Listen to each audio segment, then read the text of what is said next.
Welcome to your excellent शिक्षा YouTube channel. Hindi में बोले तो स्वागत है आपका हमारे यूट्यूब चैनल एक्सलेंट शिक्षा पर। जैसा कि आप लोगों को मालूम है कि हमारी सीरीज चल रही है केमिस्ट्री की, और आप लोग एक्सलेंट शिक्षा वेबसाइट पर भी नोट्स देख सकते हैं और हमारी यूट्यूब पर भी सीरीज चल रही है। आप यूट्यूब के लिए क्या कर सकते हैं, क्रोम ब्राउज़र में सर्च कर सकते हैं या खाली जाकर के यूट्यूब पर एक्सलेंट शिक्षा सर्च कीजिए। हमारी वेबसाइट भी वहाँ पर शो होगी और हमारा चैनल भी। देखो, बच्चों की फरमाइश के कारण हमने ये चैनल स्टार्ट किया है। और पहले जो हमारा कोर्स था आप लोगों को मालूम है कि वो वेबसाइट पर था। सारे के सारे नोट्स आप लोग यहाँ पर हैंड रिटन देखेंगे, जितने भी नोट्स हैं सब हैंड रिटन हैं। और यहाँ पर हम आप लोगों को फ्री ऑफ कॉस्ट पढ़ा रहे हैं, ठीक है। अभी जो हमारी केमिस्ट्री की प्लेलिस्ट है आप लोग इसको ज़रूर वॉच कीजिएगा। नया सेशन है, अभी तक हमारे पास यहाँ पर 3 वीडियो आपकी अपलोड हो गई हैं। व्यू फुल प्लेलिस्ट मैं करता हूँ। देखो यहाँ पर अभी आपका सिलेबस हो गया और चैप्टर जो हमारे पास विलियन है उसका पहला पार्ट, फिर दूसरा पार्ट, आज हम थर्ड पार्ट अपलोड करने जा रहे हैं। आप लोगों के सामने लाइव क्लास ले रहे हैं और उसके बाद फिर हम इसको अपलोड भी कर देंगे। अगर आपको कुछ भी क्वेश्चंस या फिर कोई भी आपकी इंक्वायरी रहती है तो आप कमेंट्स में पूछ लेना, या फिर हमारी वेबसाइट excellentshiksha.com पर जाकर के excellentshiksha.com पर जाकर के यहाँ पर आस्क क्वेश्चन में जाकर के आप लोग उसको वहाँ से पूछ सकते हैं, ठीक है। आपकी कोई भी क्वेश्चंस अगर है तो आप यहाँ पर आस्क क्वेश्चन में जाकर के पूछ सकते हैं, कोई प्रॉब्लम नहीं होगी। आपको टीम का मेंबर तुरंत आंसर देगा, ठीक है। बहुत सारे क्वेश्चन पूछते हैं, जैसे क्वेश्चन कक्षा 10 के लिए 90% कैसे प्राप्त करें, तो यहाँ पर इसका आंसर हमारी टीम वाले बंदे देते हैं, तो अच्छा आंसर मिलेगा आपको और आप लोग उस आंसर से ज़रूर सहमत होंगे, ठीक है। ये देखो पूरी एक स्ट्रेटजी बता रखी है। तो ज़्यादा टाइम ना लेते हुए हम सीधे टॉपिक की तरफ चलते हैं। आज हम क्या पढ़ेंगे वो देखते हैं, ठीक है। तो हम पार्ट 3 की बात कर रहे हैं आज। ये हमारा पार्ट 3 है। मैं बड़ा कर लेता हूँ उसको, स्क्रीन को। ये हमारा चैप्टर जो आपका था ना, चैप्टर जो आपका था 1, इसके अंदर जो हमारा विलियन है उसके अंदर आज हम पार्ट 3 की तरफ हैं, ठीक है।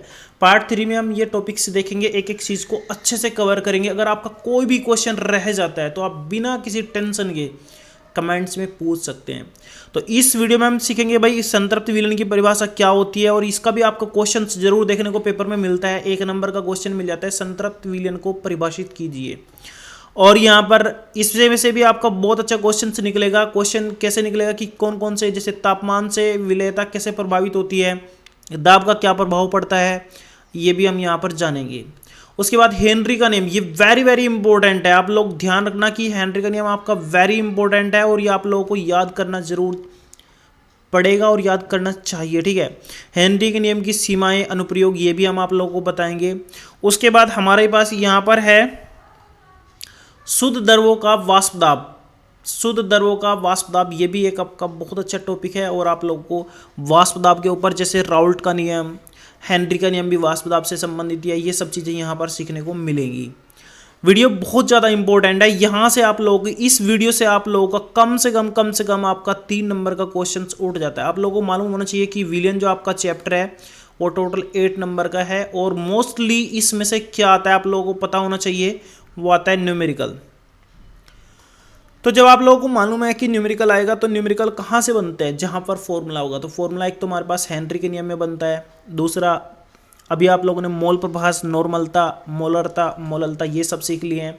नॉर्मलता को एन से प्रदर्शित करते हैं, मोलरता को कैपिटल एम से प्रदर्शित करते हैं कि स्मॉल एम मोललता होती है। ये सब भी आप लोगों ने देख लिया है, तो ठीक है। ये भी आपका न्यूमेरिकल बना सकता है। अभी जब हम न्यूमेरिकल सेशन स्टार्ट करेंगे इसके बाद ही न्यूमेरिकल सोल्व करवाएंगे तो वो भी आप लोगों को अच्छे से पता लग जाएगा।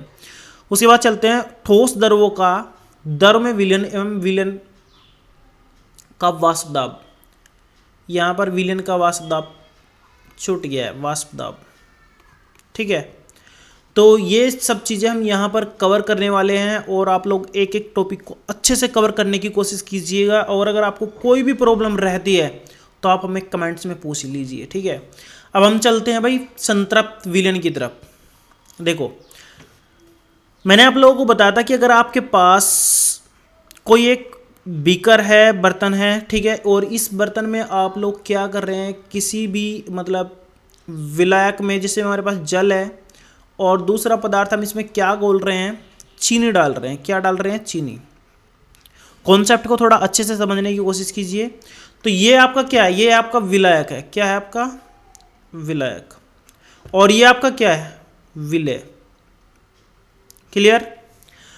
अब आप लोग इसके अंदर घोलते जाएंगे, मान लो अब यहां तक घुल गया, उसके बाद आप और घोलेंगे तो एक लिमिट ऐसी आ जाएगी कि इसमें आप और पदार्थ नहीं घोल सकते। जब वो लिमिट आपकी आ जाएगी जिसमें आप और पदार्थ यानी विलय नहीं घोल सकते, तो उस विलयन को, जो आपका विलयन बन गया, जब आपका घुलना बंद हो गया, तो उसको बोलते हैं संतृप्त विलयन। क्या बोलेंगे, संतृप्त विलयन। अगर मैं परिभाषा बोलूं तो परिभाषा क्या रहेगी, ऐसा विलयन जिसमें ताप और दाब की स्थिर अवस्था पर, याद रखना हमें दो चीज फिक्स करनी पड़ेंगी, टेम्परेचर और प्रेशर, क्योंकि अगर टेम्परेचर बदलोगे, प्रेशर बदलोगे तो आपकी विलयता और बढ़ जाती है, मतलब इसमें और पदार्थ घुलने लग जाता है। तो हम इसको क्या कर देंगे, फिक्स कर देंगे। ये आपको फिक्स करने के बाद क्या करना है, इसमें पदार्थ घोलना जाना है, तो हम क्या करेंगे, ऐसा विलयन जिसमें ताप और दाब की स्थिर अवस्था हो और विलय पदार्थ आपने घोलना शुरू कर दिया और उसके बाद ये और ज़्यादा नहीं घोला जा सकता, एक लिमिट तक घोला जा सकता है। ठीक है, तो जो भी आपका विलयन बनेगा उसको हम क्या बोलेंगे, संतृप्त विलयन बोलेंगे। इस अवस्था में कुछ कण आपस में जुड़कर एक ठोस पदार्थ का रूप ले लेते हैं, क्योंकि देखो इसमें ठोस कैसे बन जाएगा आप लोगों को मालूम है, जब घोलते जाएंगे बोलते हैं तो एक ठोस सा बन जाता है। और उसका मेन कारण क्या होता है, क्योंकि कण आपस में हो जाते हैं और पदार्थ उसके अंदर नहीं आ सकते। ठीक है, तो ये भी आप लोगों को मालूम होना चाहिए कि संतृप्त विलयन जो होता है ना आपका, वो ठोस होता है, जिसे हम क्रिस्टल भी बोल देते हैं। क्या बोल देते हैं, क्रिस्टल। अच्छा पॉइंट है ये, क्रिस्टल। पहले इसको हम ठोस अवस्था में पढ़ते थे, लेकिन अब ठोस अवस्था हमारे चैप्टर जो है ना रिमूव कर दिया है। अब हमारे पास विलयन में आप लोग ये समझ सकते हो कि संतृप्त विलयन भी आपका एक क्रिस्टल जैसा होता है। क्लियर। अब थोड़ा सा आगे चलते हैं। यहां पर एक छोटा सा मैं बहुत इंपॉर्टेंट क्वेश्चन, मतलब एक कॉन्सेप्ट बताता हूं आप लोगों को, ये भी आपको थोड़ा सा दिमाग में रख लेना चाहिए। एक कॉन्सेप्ट है like dissolve like, like dissolve like. इसका मतलब है एक जैसे पदार्थ ही एक जैसे मतलब आपस में घुल सकते हैं। अगर मैं कहूं कि एक पदार्थ हमारे पास जल की प्रकृति जैसा है और एक पदार्थ हमारे पास तेल की प्रकृति जैसा है, ठीक है, तो अगर तेल वाले पदार्थ की प्रकृति देखेंगे तो ये किस में घुलेंगे, ये तेलीय पदार्थ में घुलेंगे। किस में पदार्थ में घुलेंगे, तेलीय पदार्थ में। जल वाले किस में घुलेंगे, जल वाले में। तो यहाँ पर है ना एक जैसे पदार्थ एक जैसे पदार्थ में घुलते हैं। अगर हम इनको आपस में घुलने का प्रयास करेंगे तो ये कभी नहीं घुल पाएंगे। यानी बोल सकते हैं कि लाइक डिजोल्व लाइक, ये एक ऐसा सिद्धांत है जिससे पता लगाया जा सकता है कि कौन सा पदार्थ किस में घुल जाता है, क्योंकि एक जैसी प्रकृति के पदार्थ आपस में घुल जाते हैं। ठीक है, क्लियर हो गया। ये भी अच्छा कॉन्सेप्ट है थोड़ा सा, और जैसे इसमें बहुत सारे मतलब आपके कॉन्सेप्ट बन सकते हैं, लेकिन अभी इस पर ज़्यादा ध्यान न देते हुए आगे चलते हैं। अगला टॉपिक है हमारे पास द्रव विलायकों में ठोस की विलायता को प्रभावित करने वाले कारक। ये आपका 1 नंबर का क्वेश्चन, 1 मार्क्स का क्वेश्चन लेकर के जरूर आता है। अभी मैं आप लोगों को यहाँ पर बहुत छोटे छोटे क्वेश्चन से बताऊंगा, अच्छे से बताऊंगा, आप लोग समझने की कोशिश कीजिए। पहली तो बात आप यहाँ पर देखो, द्रव विलायक, यानी अगर आपका ये कोई बर्तन है, बीकर है, इसके अंदर जो आपका विलायक है वो आपका क्या है, यानी किस में आप घोल रहे हैं, वो आपका है द्रव। जैसे कि आपका क्या होगा, जल होगा, ठीक है, और भी बहुत सारे द्रव हो सकते हैं। और इसके अंदर आप क्या घोल रहे हैं, इसके अंदर आप घोल रहे हैं ठोस। क्या घोल रहे हैं, ठोस। तो ये आपका क्या है भाई, ये आपका विलय है। अब हम ये देख रहे हैं भाई कौन कौन से इसमें मतलब प्रभाव पड़ेंगे। देखो पहले हम ताप का प्रभाव की बात जानेंगे। अगर हम ताप के प्रभाव की बात करेंगे तो ये 2 चीज़ों पर निर्भर करेगा। देखो 2 चीज़ें वो आपकी कौन कौन सी होंगी, मैं आप लोगों को बताता हूँ। जब भी हम ताप का प्रभाव चेक करेंगे ये आपका 2 चीज़ पर निर्भर करेगा। एक तो ऊष्मा अक्षेपी, ठीक है, और एक ऊष्मा क्या होता है, शोषी। आपकी 2 टाइप की रिएक्शन होती है। एक तो रिएक्शन वो होगी जिसमें आपकी ऊष्मा बाहर निकलेगी, उसको बोलते हैं ऊष्मा अक्षेपी। एक में वो जो आपकी हमें ऊष्मा देनी पड़ती है।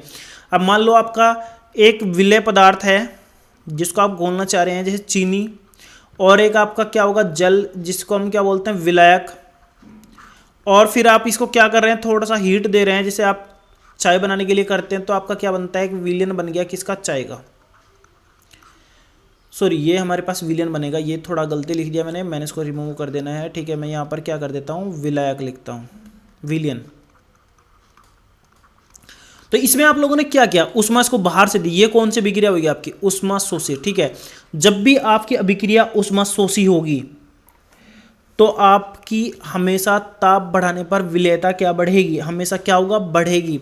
तो ऊष्माशोषी अगर आपकी अभिक्रिया है, ऊष्माशोषी अगर आपकी अभिक्रिया है तो तापमान के डायरेक्टली प्रोपोर्शनल होगी, क्या होगी, विलेयता। याद रखना, तापमान बढ़ेगा तो विलेयता क्या होगी, आपकी बढ़ेगी, और तापमान घटेगा तो आपकी विलेयता घट जाएगी। आप देखोगे चीनी अगर पानी के अंदर डाल करके आप गर्म ना करोगे तो चीनी कम घुलेगी, लेकिन जैसे आप उसको गर्म करोगे तो विलेयता मतलब वो घुलना तुरंत आपकी स्टार्ट कर देगी, ठीक है। अब यहीं पर एक और क्वेश्चन देख लेते हैं। बहुत सारे हमारे पास ऐसे भी मतलब पदार्थ होते हैं जिनको हम आपस में अगर मिलाएंगे, विलायक प्लस क्या करेंगे, विलय करेंगे, तो उसके बाद हमें क्या मिलेगा, एक विलयन मिलेगा, साथ में हमें बहुत सारी ऊष्मा मिलेगी। क्या मिलेगी, बहुत सारी ऊष्मा मिलेगी। तो इसको बोलते हैं हम ऊष्मा अक्षेपी, यानी ऊष्मा इसी के अंदर से बाहर निकल के आ रही है, मतलब यहाँ से जो भी ऊष्मा निकल के आ रही है इसको हम बोलेंगे ऊष्मा अक्षेपी। तो इस केस में पहले ही ऊष्मा इससे निकल रही है, अगर हम इसको और तापमान देंगे तो इसका मतलब ये घुलेगा ही नहीं।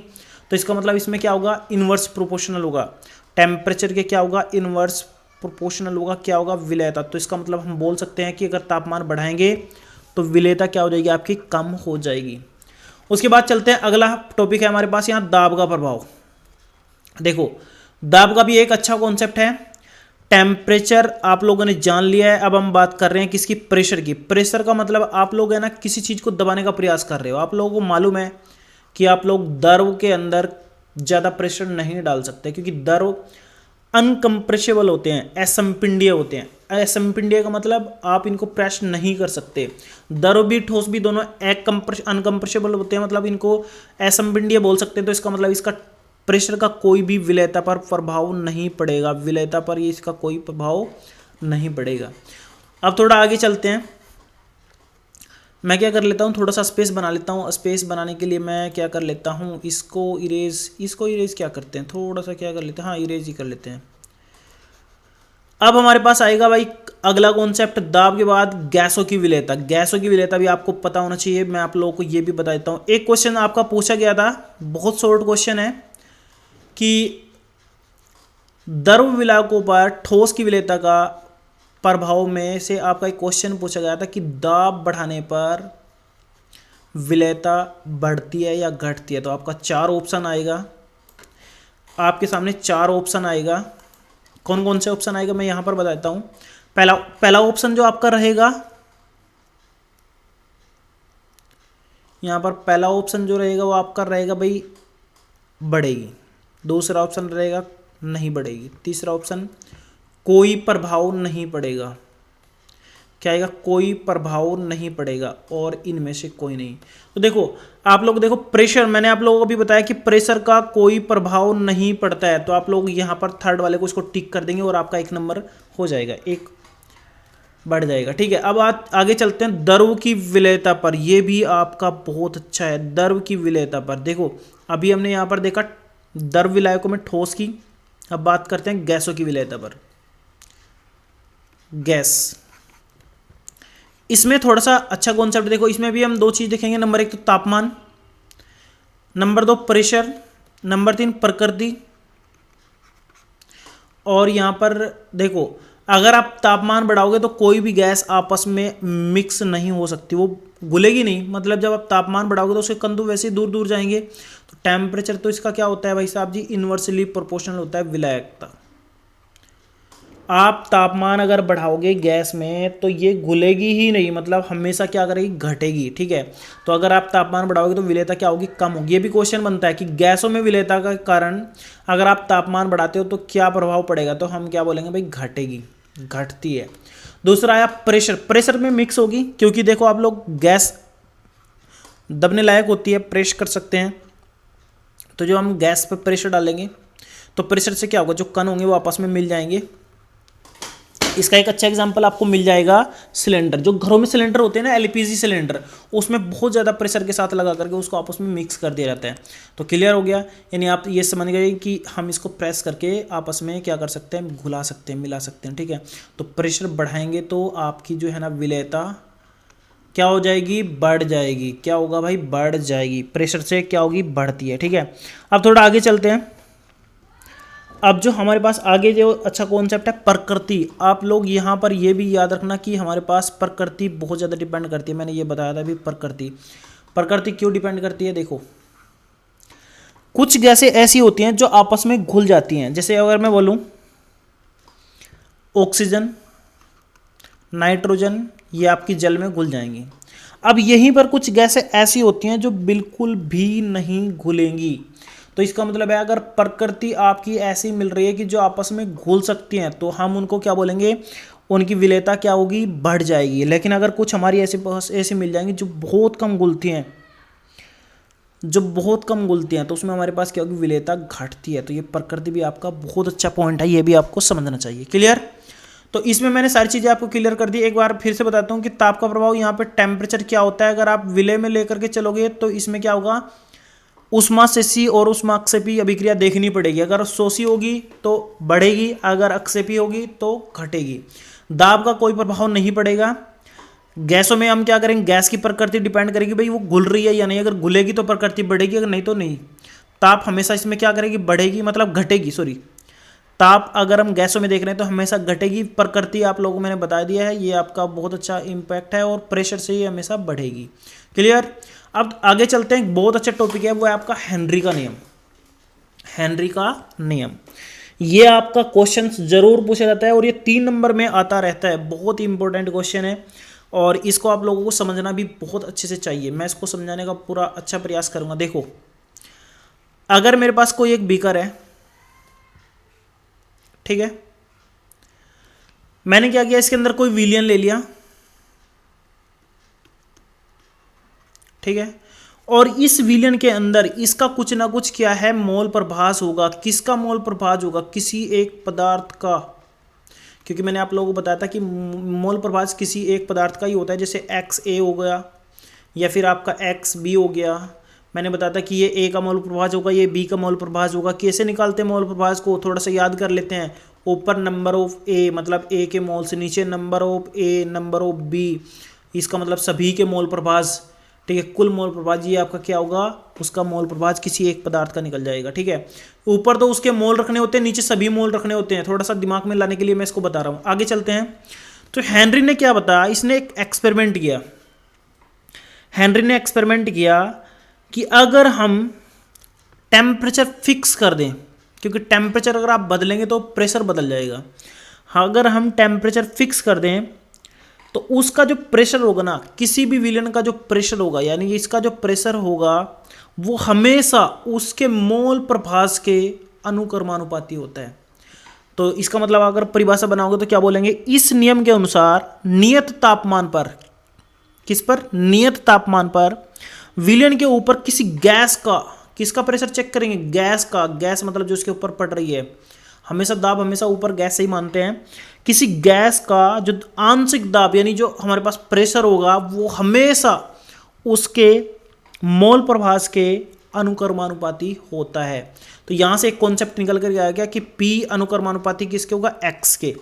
अगर हम अनुक्रमानुपाती चिन्ह हटाना चाहते हैं तो कोई ना कोई एक कांस्टेंट आता है और उसको हम बोल रहे हैं हेनरी कांस्टेंट। तो ये आ गया हमारे पास, क्या आ गया, P बराबर KHX। तो ये हमारे पास आ गया हेनरी कांस्टेंट। इसको हम हिंदी में बोलेंगे हेनरी नियतांक।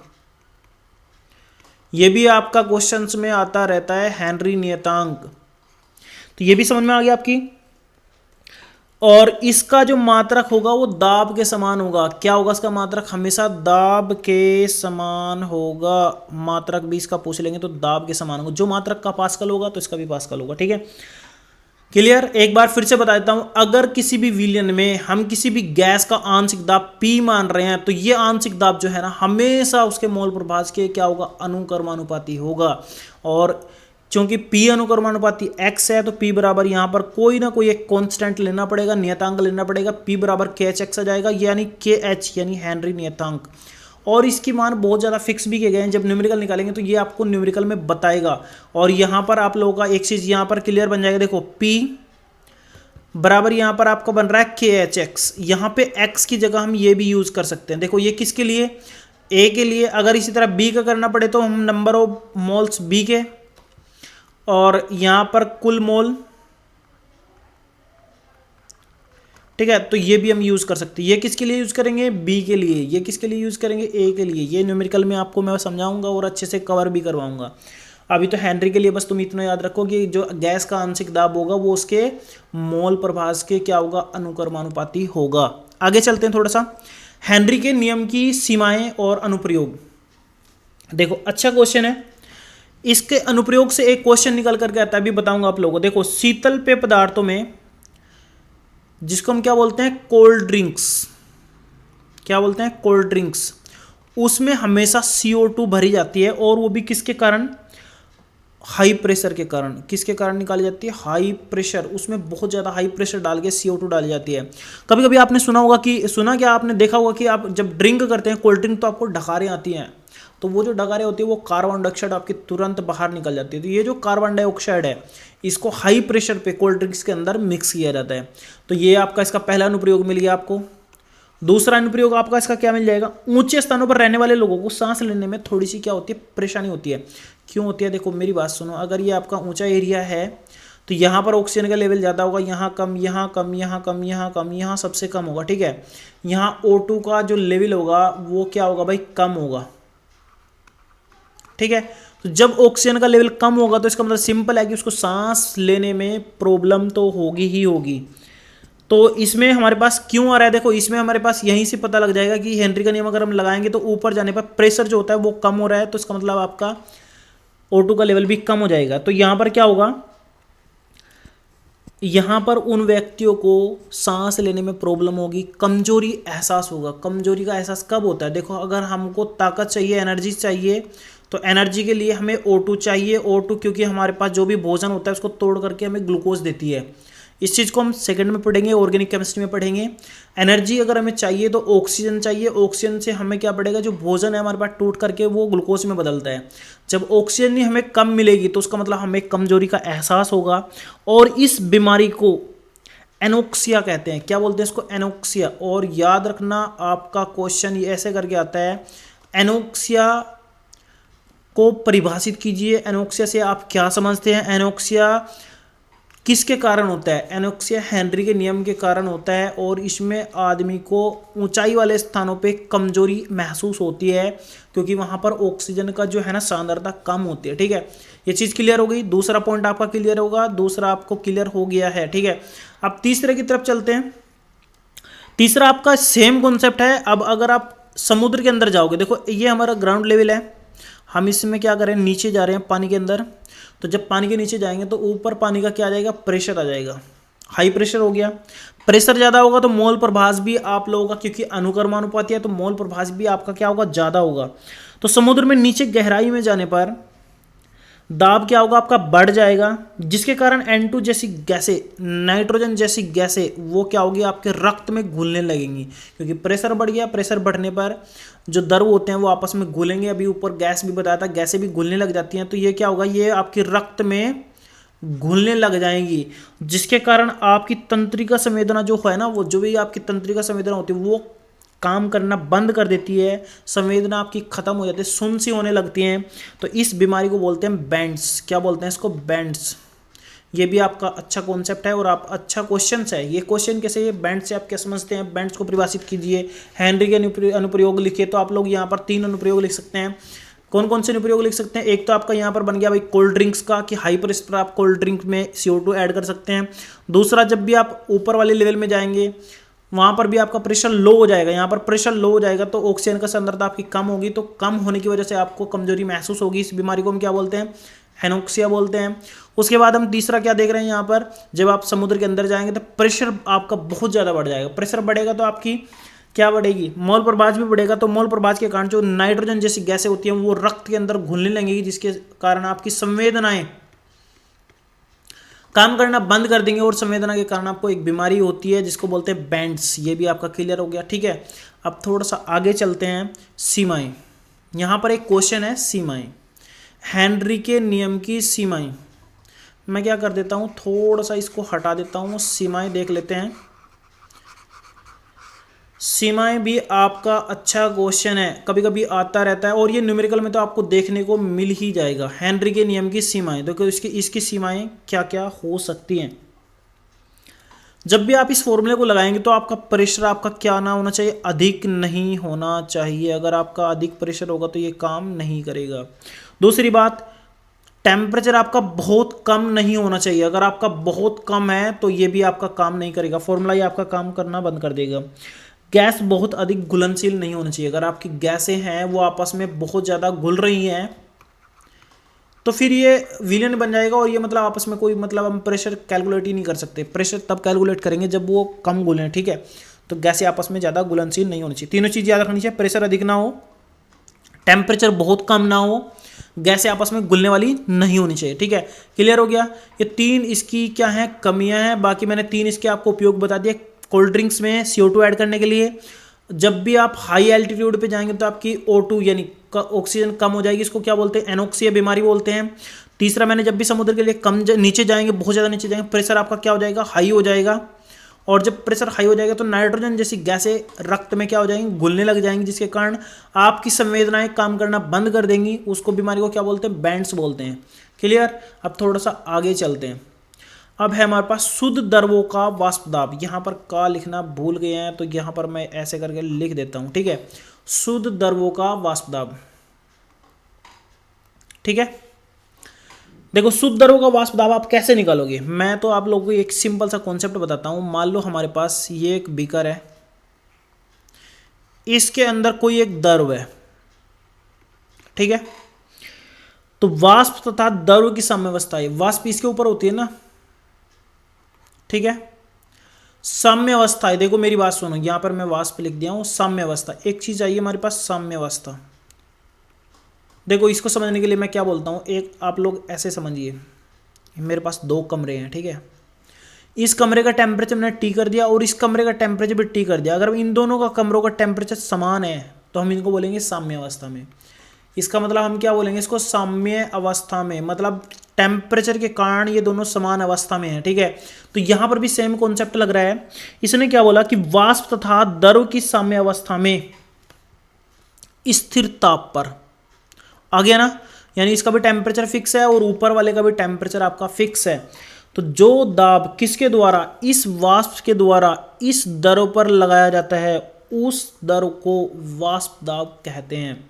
क्लियर, अच्छे से समझ आ गया होगा। एक बार फिर से बता देता हूं, अगर आपके पास कोई एक द्रव है और उसके ऊपर वाष्प द्वारा दाब लगाया जा रहा है, उसको वाष्प दाब बोलते हैं। लेकिन शर्त है कि दोनों का टेम्परेचर क्या होना चाहिए, फिक्स होना चाहिए, यानी ऊपर वाले का भी और नीचे वाले का भी। यानी कि हम बोल सकते हैं कि साम्यावस्था की स्थिति में होनी चाहिए।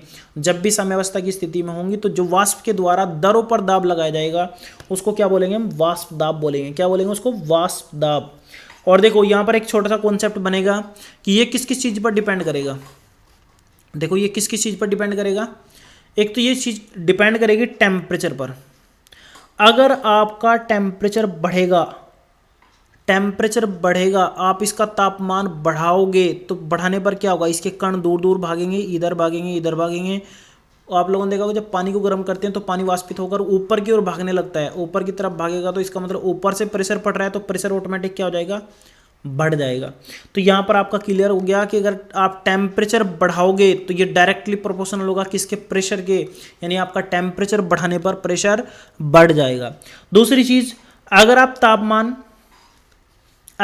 तापमान फिक्स रखोगे, यानी इसका भी टेम्परेचर फिक्स, इसका भी टेम्परेचर फिक्स, तो प्रेशर क्यों बदलेगा, क्योंकि डायरेक्टली प्रोपोर्शनल है। तो टेम्परेचर आपका किसके प्रोपोर्शनल है, प्रेशर के। प्रेशर मतलब आपका तापमान बढ़ाने पर फर्क पड़ेगा, अगर आप नहीं बढ़ाओगे तो कोई प्रभाव नहीं पड़ेगा। तो यहां पर बोल सकते हैं कि स्थिर तापमान पर इसका मान अपरिवर्तित रहता है, मतलब कोई परिवर्तन नहीं होगा। क्लियर होगा। बेसिकली तो क्वेश्चन पेपर में क्या पूछा जाता है कि शुद्ध द्रवों को वाष्प दाब परिभाषित कीजिए। वाष्प दाब से आप क्या समझते हैं, तो वाष्प दाब की परिभाषा आप क्या बताओगे बहुत सिंपल है। आप क्या बताओगे कि वाष्प और द्रव की साम्यावस्था में स्थित तापमान पर, वाष्प और द्रव की साम्यावस्था में स्थित तापमान पर वाष्प द्वारा द्रव पर लगाया गया दाब आपका वाष्प दाब कहलाता है, ठीक है। और ये टेम्परेचर के डायरेक्टली प्रोपोर्शनल होता है। अगर टेम्परेचर बढ़ाओगे तो प्रेशर भी बढ़ जाएगा, अगर आप अपरिवर्तित करोगे तो इसको ये भी अपरिवर्तित रहेगा। क्लियर। आगे चलते हैं थोड़ा सा। और ये हमारा लास्ट टॉपिक है इस वीडियो का, तो देख लेते हैं इसको। ठोस पदार्थों का द्रव में विलयन एवं विलयन का वाष्प दाब। यहाँ पर भी छूट गया आपका, क्या छूट गया यहाँ पर, वाष्प दाब। ठीक है, ठोस पदार्थ की बात कर रहे हैं, द्रव में घोल रहे हैं उसको, और फिर उसके बाद उसका हम क्या कर रहे हैं, टोटल विलयन का वाष्प दाब चेक कर रहे हैं। ठीक है, अभी मैं यहाँ पर बता देता हूँ आप लोग को ये किस किस चीज़ पर निर्भर करेगा। देखो, एक यहां पर क्वेश्चन बनेगा, अगर मैंने क्या कर दिया, एक विलयन ये ले लिया, इसको विलयन को V1 मान लिया, और एक विलयन मेरे पास ये है, इसको मैंने क्या मान लिया भाई, V2, और मैंने इसका टेम्परेचर फिक्स कर दिया, T1 रख दिया, और इसका टेम्परेचर मैंने फिक्स कर दिया, T1 रख दिया। अब इसका अगर प्रेशर P है और इसका भी प्रेशर P है, तो यानी क्या हुआ, अगर स्थिर तापमान पर किन्हीं दो विलयन का वाष्प दाब क्या रहता है, समान रहता है, तो उनको हम क्या बोलते हैं, समदाबी विलयन बोलते हैं। क्या बोलते हैं, समदाबी विलयन बोलते हैं। ये भी क्वेश्चन आपका एक बार बोर्ड में पूछा गया था कि समदाबी विलयन को परिभाषित कीजिए। ऐसे दो विलयन जिनका समान तापमान पर प्रेशर यानी दाब आपका समान रहता है, उनको हम क्या बोलते हैं, समदाबी विलयन कहते हैं। क्लियर। अब थोड़ा सा आगे चलते हैं, यहां पर देखते हैं आप लोगों ने क्या देखा कि ठोस पदार्थों की बात करने हैं। यहां पर हमारे पास वही क्वेश्चन बनेगा, वाष्प दाब। क्या बनेगा, वाष्प दाब। तो जब भी किसी विलयन में अवाष्पशील पदार्थ घोला जाता है, क्या घोला जाता है, अवाष्पशील, जो उड़ नहीं सकता, जो वोलेटाइल नहीं होता है, जो नॉन वोलेटाइल होता है, गर्म करोगे तो वाष्पित नहीं होगा। ठीक है, अभी जो ऊपर देख रहे थे वो वाष्पित हो सकता था, लेकिन ये अवाष्पशील पदार्थ है, मतलब ये ऊपर नहीं जाएगा। अब जब आप इसको गर्म करेंगे तो ये वाष्प में नहीं परिवर्तित होगा। ठीक है, जब भी किसी विलयन में अवाष्पशील पदार्थ घोला जाता है या मिलाया जाता है, तो हमेशा दाब क्या होगा, प्रेशर आपका क्या हो जाएगा, कम हो जाएगा। कॉन्सेप्ट देखो बिल्कुल सिंपल है।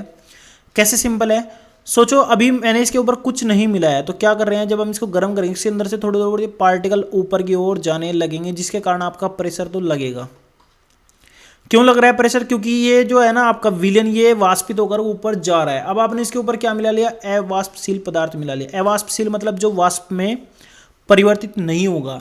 अब जब आप इसके ऊपर डाल देंगे तो कुछ कण ऐसे होंगे जो ऊपर वाष्पित होने वाले होंगे, लेकिन इसके मिलने के कारण वो अब वाष्पित नहीं हो पाएंगे, तो इसका मतलब प्रेशर तो कम हो जाएगा। जब भी आप अवाष्पशील पदार्थ मिलाओगे तो हमेशा प्रेशर क्या हो जाएगा, कम हो जाएगा। क्या हो जाएगा, हमेशा प्रेशर कम हो जाएगा। इसका एक अच्छा एग्जांपल बताता हूं, आप लोगों के दिमाग में एकदम से बैठ जाएगा। आप ये मानकर चलो कि आपका दूध है और ये आप गर्म कर रहे हो, तो ये आपका ऊपर की ओर जा रहा है, उबलने जा रहा है।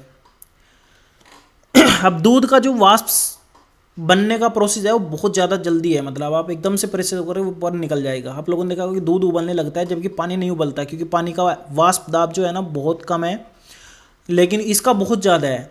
अब जब ये उबलने वाला हो, आप इसके अंदर 2-4 बूंद पानी की मिला दे, तो पानी क्या है, अवाष्पशील है, लेकिन वाष्पशील तो होता है, इसके रेस्पेक्ट में कम है।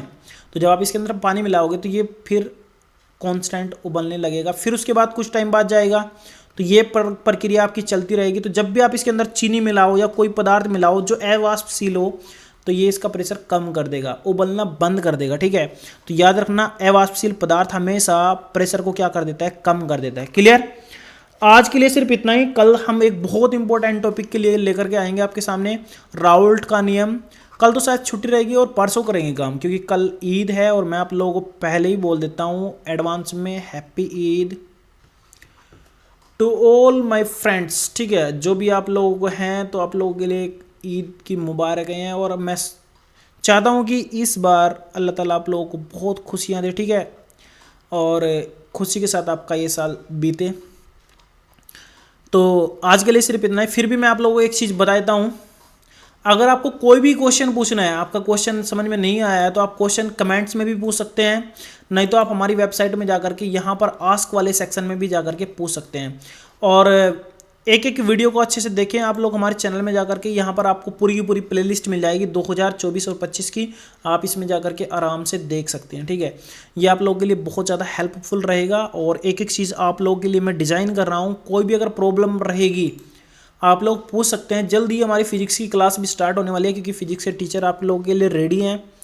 और अगर आपकी फिर भी कोई प्रॉब्लम रहती है तो ज़रूर पूछिएगा। कंटेंट आपको वैल्यूबल लगता है, आपको लगता है कि कंटेंट वास्तव में आप लोगों के लिए बहुत ज़्यादा इंपॉर्टेंट है, तो आप चैनल को सब्सक्राइब ज़रूर करें और बेल आइकन प्रेस ज़रूर करें।